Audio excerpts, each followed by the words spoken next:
पन्नू एक छोटा सा नन्हा पंछी था जो अपने माता पिता के साथ जंगल में एक बड़े पेड़ पर रहता था। उसकी माँ का नाम रानी और पिता का नाम राजा था। पन्नू को उड़ना बहुत पसंद था, लेकिन जंगल के नियम बहुत कड़े थे। पन्नू को हमेशा कहा जाता था कि वो अकेले दूर न जाए। एक दिन की बात है, पन्नू अपने माता पिता के साथ भोजन की तलाश में निकला। उन्होंने हरी भरी वादियों और ठंडी ठंडी हवाओं का आनंद लिया।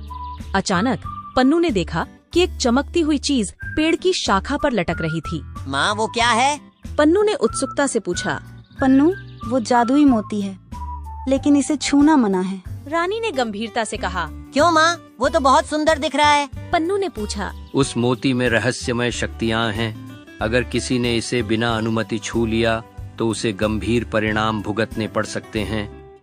राजा ने समझाया। पन्नू ने मन ही मन उस मोती को छूने का विचार छोड़ दिया, लेकिन उसके मन में वह चमकती चीज रह रहकर आती रही। अगले दिन पन्नू अपने दोस्तों के साथ खेलने गया।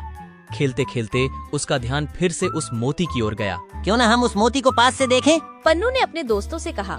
नहीं पन्नू, हमें ऐसा नहीं करना चाहिए। हमारे माता पिता ने हमें मना किया है। उसके एक दोस्त ने कहा। पर पन्नू की जिज्ञासा बढ़ती ही जा रही थी। वह चुपचाप उस पेड़ की ओर बढ़ा जहाँ मोती लटका हुआ था। जैसे ही उसने मोती को छूने के लिए हाथ बढ़ाया, एक जोरदार आवाज आई। रुक जाओ! पन्नू का दिल जोर से धड़कने लगा। उसने पीछे मुड़कर देखा तो एक बड़ा और डरावना उल्लू उसकी ओर घूर रहा था। तुम्हें पता नहीं है कि इस मोती को छूना मना है? उल्लू ने गुस्से में पूछा। मुझे माफ कर दो, मुझे नहीं पता। हुए कहा। उल्लू ने एक गहरी सांस ली और कहा। इस मोती को छूने पर तुम पर एक शाप लग जाएगा, लेकिन तुम्हारी मासूमियत देखकर मैं तुम्हें एक मौका देता हूँ। अगर तुम सच्चाई से कोई काम करोगे तो तुम्हारा शाप मिट जाएगा।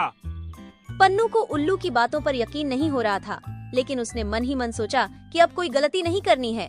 वह अपने घर लौट आया और माता पिता से कुछ नहीं कहा। रात होते ही पन्नू के सपनों में वही मोती और उल्लू आने लगे। उसने सपने में देखा कि एक रहस्यमय जंगल में उसे कोई बुला रहा है।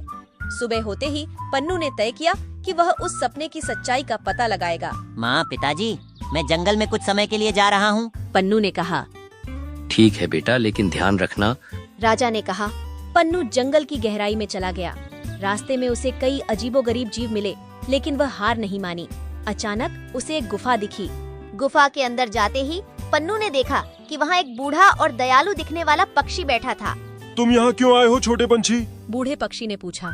मुझे अपने सपने में बुलाया गया था। पन्नू ने कहा। बूढ़े पक्षी ने मुस्कुराते हुए कहा।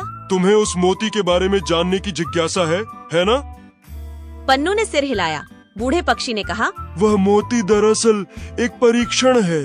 जो भी इसे छूने की हिम्मत करता है, उसे अपनी सच्चाई साबित करनी होती है। लेकिन मुझे कैसे पता चलेगा कि मैं सच्चा हूँ या नहीं? पन्नू ने पूछा। यह तुम्हें अपने दिल से पता चलेगा। अपनी इच्छाओं को समझो और अपने कार्यों से सच्चाई को साबित करो। बूढ़े पक्षी ने कहा। पन्नू ने उस बूढ़े पक्षी की बातों को ध्यान से सुना और घर लौट आया। उसने ठान लिया कि अब वह सच्चे दिल से अपने हर काम को करेगा। समय बीतता गया और पन्नू ने अपने माता पिता की हर बात मानी। उसने कभी किसी का बुरा नहीं चाहा और हमेशा सच्चाई का साथ दिया। एक दिन पन्नू ने देखा कि वह मोती अब पहले से भी अधिक चमक रहा था। अब मैं तैयार हूँ। पन्नू ने खुद से कहा। वह मोती के पास गया और उसे छू लिया।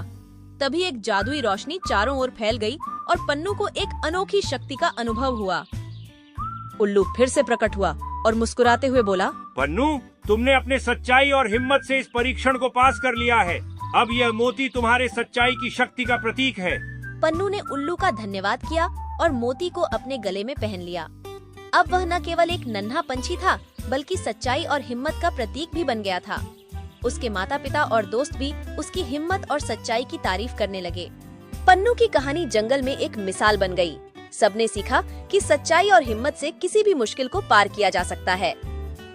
और इस तरह पन्नू की पंखों की उड़ान न सिर्फ उसकी, बल्कि पूरे जंगल की प्रेरणा बन गई।